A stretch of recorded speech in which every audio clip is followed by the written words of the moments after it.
Star Wars. This is a game that's coming out. I think it's coming out in like a couple of days, right? I will play this. At first, I was afraid. I was petrified. Look at this, a lightsaber. I kept thinking, how could Respawn follow up on its outstanding Star Wars Jedi Fallen Order? But then I spent so many nights just playing the sequel and seeing how they got it right. And Cal Kestis grew strong. And I learned how to get along. And now we're back in outer space. Oh, okay, don't leave, I'll stop. The point is that with vastly expanded combat options, bigger, more open maps, many more abilities to play with, and enough collectible stuff to fill a Corellian freighter, Star Wars Jedi Survivor is in many ways the Batman Arkham City to Fallen Order's Arkham Asylum. And much like those Arkham games did for Batman, nothing else convincingly captures the power fantasy of playing as a Force user quite as well as this. Get the enemy! Shoot him! We'll do this together.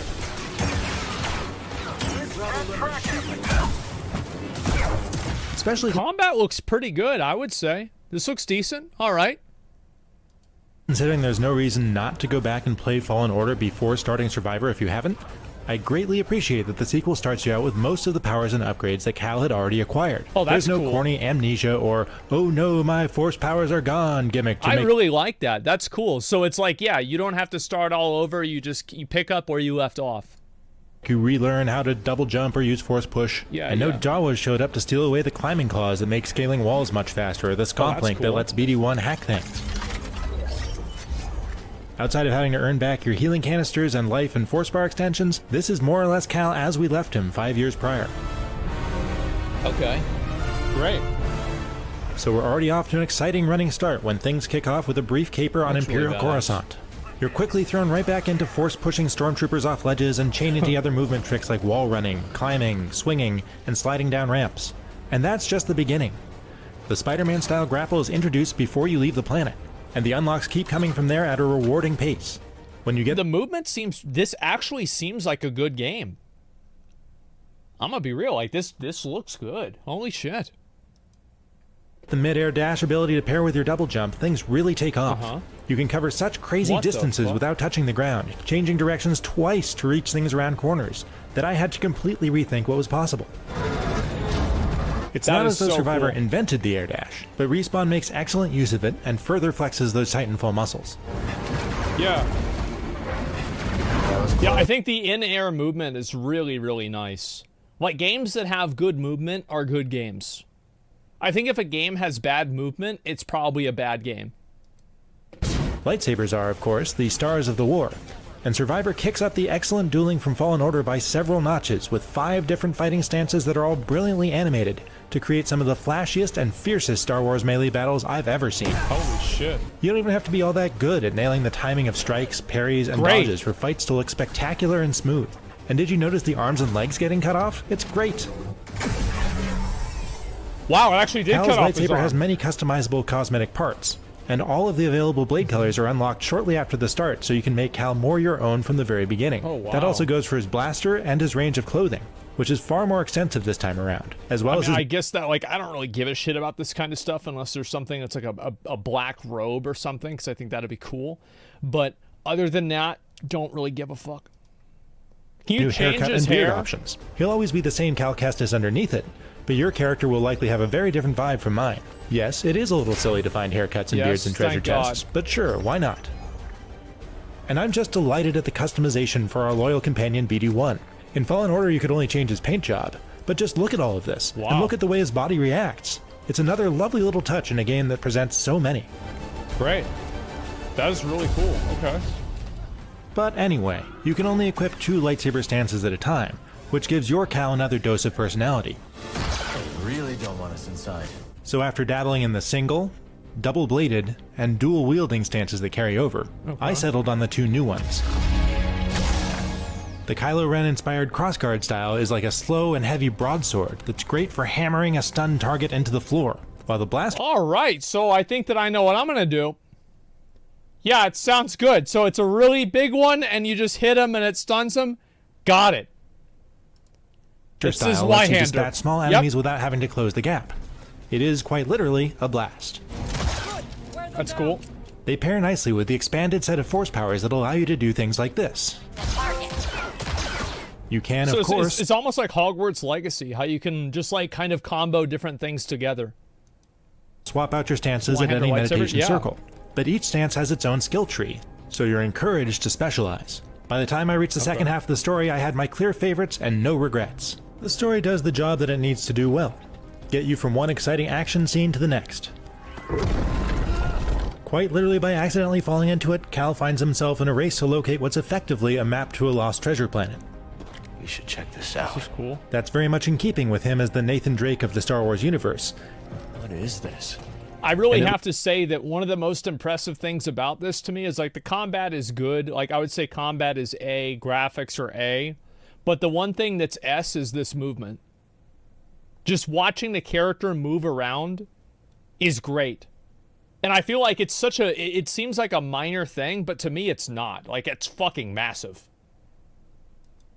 Leads to plenty of excuses to visit old, abandoned puzzle chambers. It might take you 20 hours or 30, depending on how long you spend taking a detour to get eaten by the damn Rancor and other optional bosses. For me, it was in the 30s.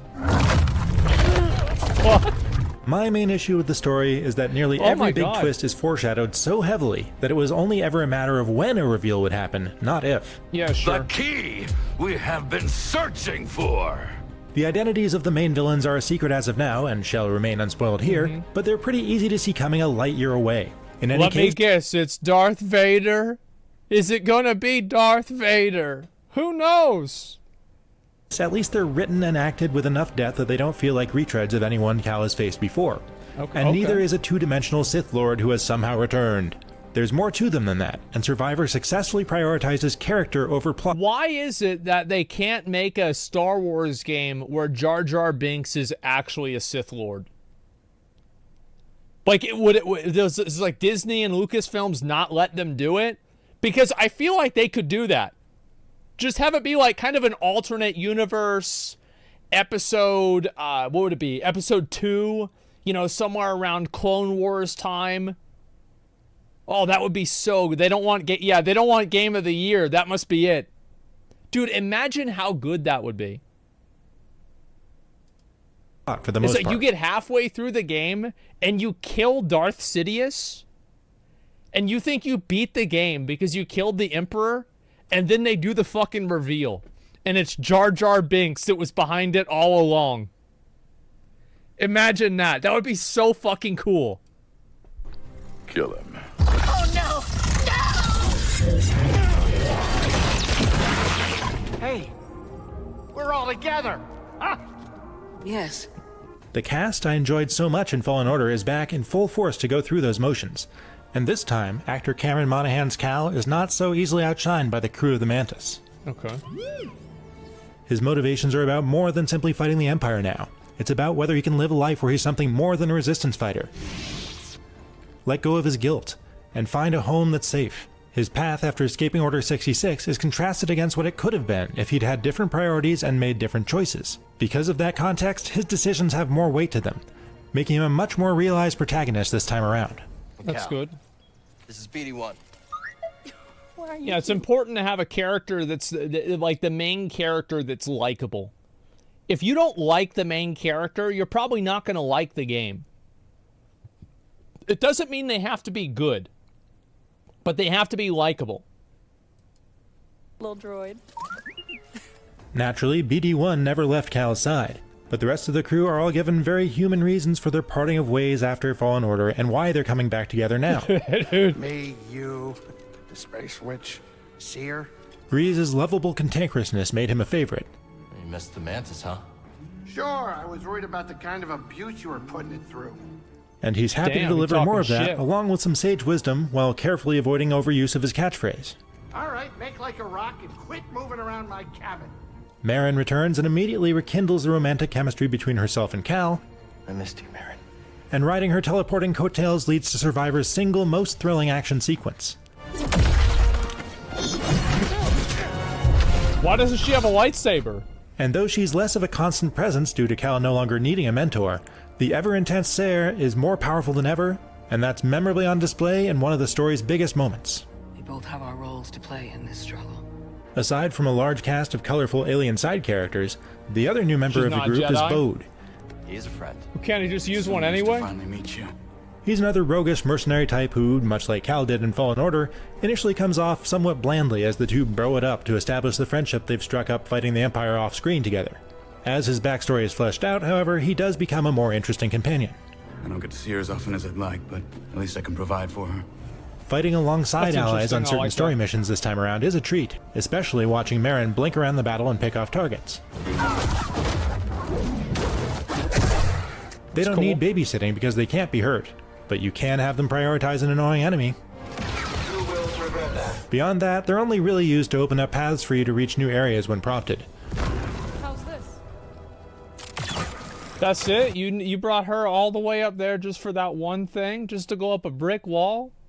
Bro, this dude's a Jedi? He needs to have a girl fucking put a thing up there? Bro, can't you just jump up there? You are a force? Like, are you fucking kidding me? But their banter What a and bitch. companionship definitely liven up scenes in a way that BD1's adorable bleeps and whoops couldn't do alone. Here's some for me. Of course, with new friends must also come new enemies. And following a whole game of battling mostly Imperial Inquisitors, it's a relief to see that the good. Empire's role here is more in the background. Their parade of trooper types and security droids are mostly here to provide variety after you've been fighting the main enemy army of raiders and their salvaged separatist battle droids. It's a clever way to plausibly merge the It original... does seem like there is a pretty good variety of enemies here. It's not just like, okay, so you fight stormtroopers, and then there's sometimes the droids, you gotta fight them too. That's about it. So yeah, this is great. and prequel trilogy enemies together in the same game. Impressive dexterity. There's also no shortage of beasts that resemble what we saw in Fallen Order.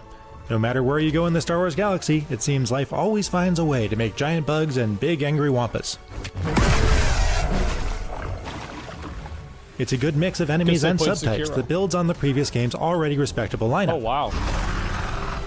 And when I found myself in the middle of a fray where different factions are battling it out, including any weak-minded foes I temporarily force confused over to my side, it's a great time. On the subject of creatures, one of Cal's many new abilities is to ride mounts. Can we just look right here real quick? Take a look at this. On the subject... The world is fucking amazing here. Look at this. This is awesome. I love this. Like, it looks amazing. Wow. A mount? Yeah, that's awesome. The graphics of this game are great. One of Cal's many new abilities is to ride mounts. Okay. Get on. Though that isn't ever really used for much besides galloping. Bro, that looks like a camel with his head cut off. Across big empty areas slightly faster than Cal. This is some fucking Salvador Dali shit. They just put it in the game. Could have run on foot. There's also a flying animal that can be used as a glider, though only at very specific points. Cool. So it's not much of a game changer either, but it does play nicely into environmental puzzles. Yeah, sure. Speaking of environments, this journey takes us to a handful of never-before-seen planets, some of which are expansive and include a variety of extremely different areas within them. Your new home base world of Kobo, for instance, has everything from grassland to swamp to underground facilities, a crass separatist ship, and even its own version of Cloud City. They're far from the typical Star Wars one-note worlds like Tatooine or the forest moon of Endor. This place is in ruins. Every time I'm gonna be real, like, I'm actually, like, after watching this so far, like, I'm really excited to play this game, man. This is really cool. I was planning on playing it, like, later on at some point, right? Like, you know, maybe the week after or a few days after it came out. Like, bro, I'm gonna play this game the day it comes out. This is awesome. This is really fucking cool, man. I'm not gonna play the first one. I'm not gonna have time. I don't want to rush through it. I just play it after I finish this one. Entered a new area, I'd circle the camera, looking for telltale signs the level designers leave to indicate a wall is runnable, a ceiling can be clung to, a crack can be squeezed through, and more. These levels are meticulously thought out puzzles in and of themselves, and only rarely did I run across something that didn't feel intuitive or fair once I took into account all of the tools at my disposal. I'm on, Gabs. Considering that this adventure is roughly equal parts combat and puzzle solving, the fact that there's such a broad selection of types works in its favor. Okay. Puzzles that deal with directing energy beams and even painting paths are clever and well done, on par and sharing some ideas with a lot of what we saw in God of War Ragnarok last year. They aren't groundbreaking in their design, but they're consistently fun nonetheless. Yeah, people need to stop trying to expect every single game to reinvent the wheel. A game does not need to reinvent the fucking wheel. Just make a good wheel. Starting to think we're in the right place. Throughout it all, Survivor is a gorgeous game with beautifully detailed environments and characters, and perhaps as a result, not one of the best performing. My PS5 playthrough saw some fairly gnarly slowdowns from the expected 30 frames per second in 4K quality mode, especially when fighting around smoke or fog, which made timing my parries and dodges difficult. Disappointing. That's why I miss all my parries too, by the way. It's because of the frame rate. And also, yeah, I'm going to be getting the Starforge PC. I'm going to be getting that next week. And as soon as I get that, it will be no issue. It's going to have a 4090, one of the best processors, lots of RAM, big dick. I am excited. Even the 1440p performance mode, which most of this review footage is recorded in, isn't close to holding a locked 60 frames per second. I also saw a few crashes and bugs that forced me to quit and reload my saves to progress. There it is. EA says the day one patch will come with improvements on all platforms, but if history is any guide, it might take a little while before that's completely ironed out. A smooth frame rate is certainly important when battling Survivor's multiple lightsaber-wielding bosses, because there is no shortage of challenge in learning the timing of parrying their strikes and dodging their unblockable attacks. I confess, after a few hours of banging my head against the brutal final boss, I finally resorted to turning the difficulty down a notch so I could see the... Okay. I'm actually very upset that it has a difficulty slider. I hate games that have a difficulty slider. Do you want to know why? It's because my fucking gamer ego cannot allow me to play a game that's not at the highest difficulty. I actually cannot have fun knowing that I'm playing it on easy. I would rather hate my life for 8 hours fighting a boss than kill it on like the third try on an easier mode. Like I'm such an asshole about this. Ending in time for this review. Remember that said, there's not a lot that felt especially novel about these fights. They're well made, but mostly conventional, and one aspect that hasn't seen a great improvement over Fallen Order.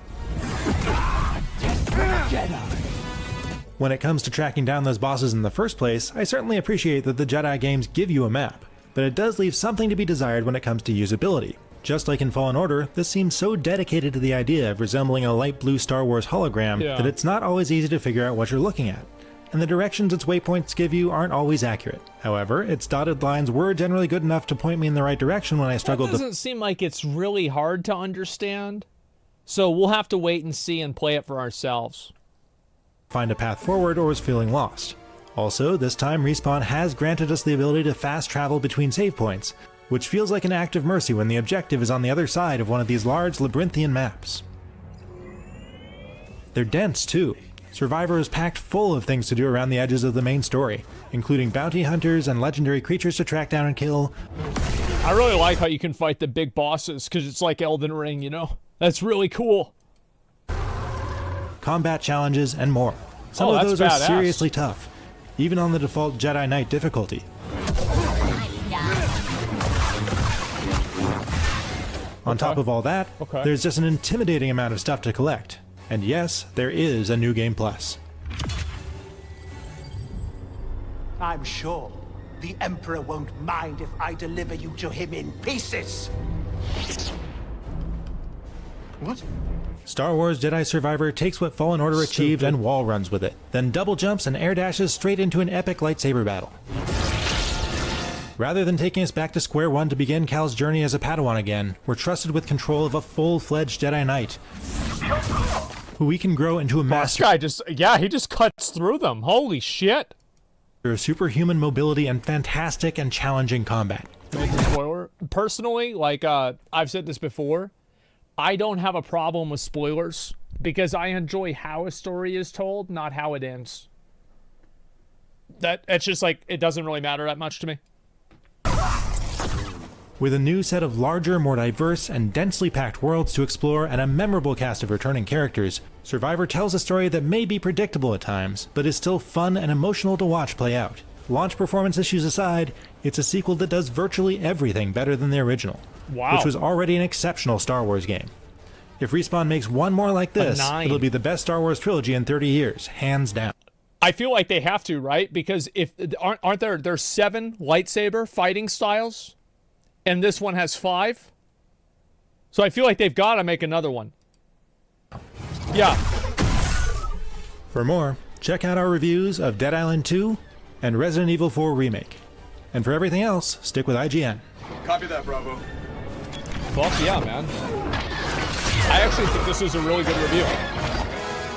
Yeah, I know people roasted IGN for the, I think it was Redfall, their review of Redfall. But I think this was actually a pretty clean, good review. Yeah, decent review by IGN. Big dubs for them. That was a solid review. Yeah, I'll play the game and I'll give it my own review, but this is what I think so far. This is great. Problem with IGN is that they're inconsistent. I mean, like, it's a big company. There's a lot of people there. That's the way it goes. But, you know, I've called the negative ones out. I think it's fair to call the positive ones out too, you know? And I think this is a positive one. Here's the video. You want to give it a like and give them a sub. I think this is really nice. Yeah, there you go. Do the Dead Island 2 one next. I wanted to kind of play that one. I've just been lazy and I haven't done it. But eventually I will. I just haven't done it yet.